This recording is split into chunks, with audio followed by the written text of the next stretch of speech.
बोलो गुरुदेव जय गुरुदेव जय गुरुदेव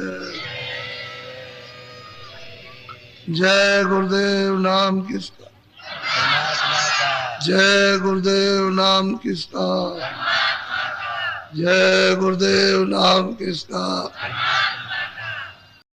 और आपने सत्संगियों से पूछ करके याद किया होगा, उसको बराबर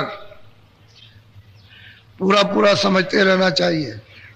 जब कभी उल्टा ऊपर नीचे सुमरन करोगे फल नहीं होगा, मिलेगा नहीं, मेहनत आपकी व्यर्थ जाएगी। इसलिए सुमरन को सीधा सीधा जैसे जैसे नामदान के समय बताया उसी तरह से पहली माला तो एक जय गुरुदेव की 108 बार आपको नाम लेना है।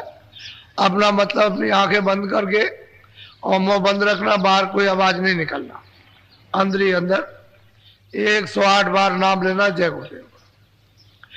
फिर पांचों नाम पहला दूसरा तीसरा चौथा पांचवा इस तरह से लो, एक माला छोड़ते जाओ 108 बार। फिर हर एक नाम की अलग अलग माला, पहले नाम की एक माला, दूसरे नाम की दूसरी माला, तीसरे नाम की तीसरी, चौथे नाम की चौथी माला और पांचवें नाम की पांचवी। जब ये पूरा हो जाए तो अंत में जब बंद करने लगो तो जय गुरुदेव एक माला। कुल 8 माला होती है। 24 घंटे में एक बार सुमरन हो जाना चाहिए।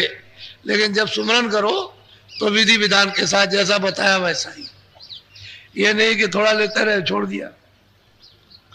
कोई घर में काम आ गया तो बीच में माला बंद कर दी और चल दिए उठ करके, ऐसा नहीं। सुमरन पूरा कर लो।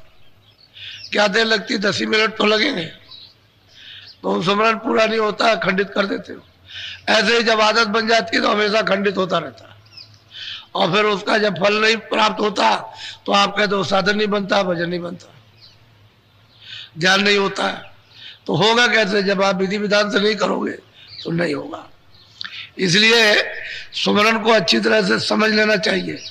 फिर भजन करने की विधि बराबर समझते रहो कि भाई हम किस तरह से बैठे, लेट के भी कर सकते हैं तो बैठ के कैसे करेंगे, किस तरह से करेंगे, तो वो सब लोग आपको बता देंगे। तो हर तरह की जिसमें सुगमता हो, सुविधा मिले, उसी आसन से बैठ के भजन कर लो। ध्यान के लिए बराबर पूछते रहो।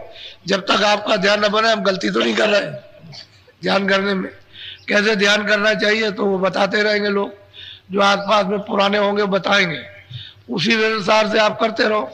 फिर जब सत्संग में आओ तो सत्संग में समझ लो, क्योंकि नामदान तो हमेशा होता है, उसमें बैठ करके दोबारा फिर से, यानी फिर अब उसको याद कर लो कि हम गलती तो नहीं कर रहे हैं।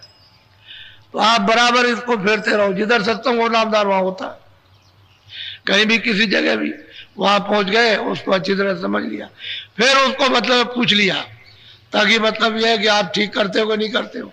मन मोटा ना होने पाए कि ये समझे कि भाई हम बहुत पुराने सत्संगी, लोग कहेंगे अभी तक तुमने कुछ नहीं किया, तो तुमको सया हरम, इसके पूछने में कोई सया हरम, बार बार पूछते रहो कि हम गलती तो नहीं कर रहे, भूल भरम तो नहीं है, उल्टा सीधा तो नहीं कर रहे, ऊपर का नाम नीचे, नीचे का ऊपर।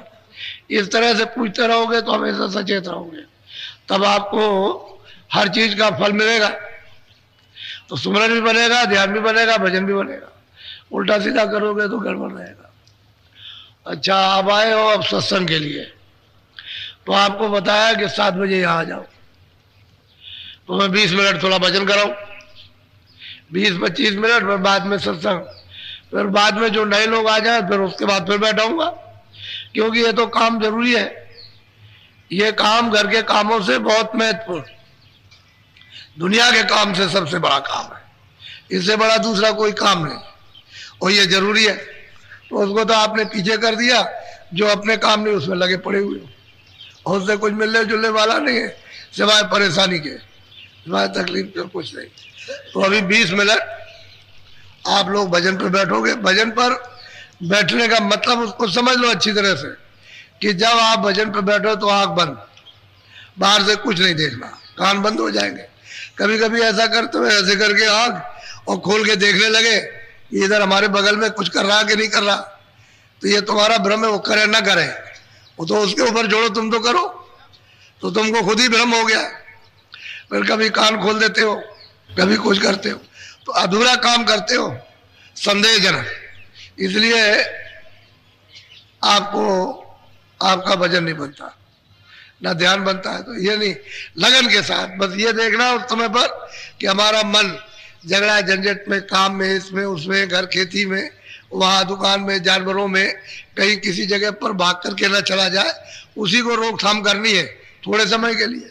जितनी देर भजन में बैठो उतनी देर उसकी रोकथाम करो और कानों के साथ उसको लगाए रहो, ताकि कान यानी काम करने लगे सुनने का। जब मन बुद्धि चित्त जब नहीं लगेगा तो पर्दा तो इन्होंने इकट्ठा किया है, ये पर्दे के साथ रहेंगे तो पर्दा छटेगा, कटेगा, साफ होगा, उतरेगा, और जब ये भाग जाएंगे तो पर्दा जो कहते हैं वैसे ही रहेगा और कान कुछ नहीं कर सकते। कान तो मतलब उन्होंने काम करना छोड़ दिया, लेकिन इनकी मदद से, क्योंकि पर्दा इनका जमा किया हुआ है, तो मदद करेंगे तो पर्दा साफ होगा, तो कान सुनने का काम करने लगेंगे।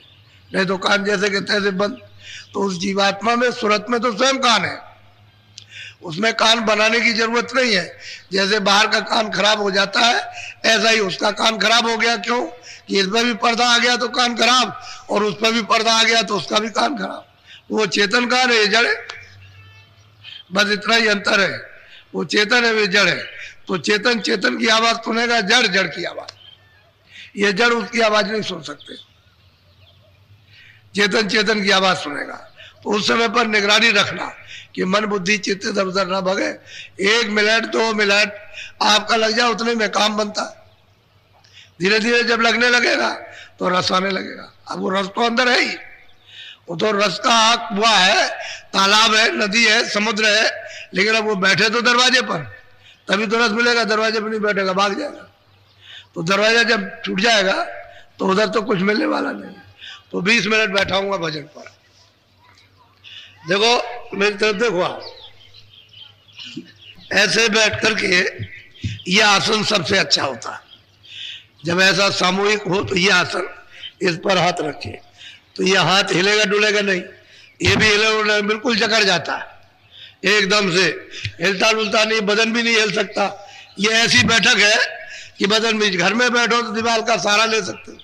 मान लो किसी की कमर दर्द होती है तो जरा सा दीवार के साथ में ऐसे उठ लगा लिया, ऐसे बैठ गए, बड़े आराम से होता है। ऐसे बैठ जाओ, 2-4 दिन 10 दिन आदत पड़ जाए, बस बैठने की आदत हो गई, बस फिर कुछ नहीं, फिर बैठे रहिए आप, कोई तकलीफ नहीं किसी तरह की। जैसे सब जगह सामूहिक सत्संग में बैठाया जाए तो ये बैठने का आसन सबसे अच्छा है। ऐसे बैठ गए, ऐसे आंख बंद की, कान बंद किए, और धीरे से ऊंचा ध्यान देकर सुनने लगे। मन को, बुद्धि चित्त को रोक के रखना कानों के साथ। अच्छा बैठ तो जाओ भजन पर, कपड़ा डाल लो, सब लोग बैठ जाओ, आंख और कान बंद करो, सुनो ऊपर की तरफ।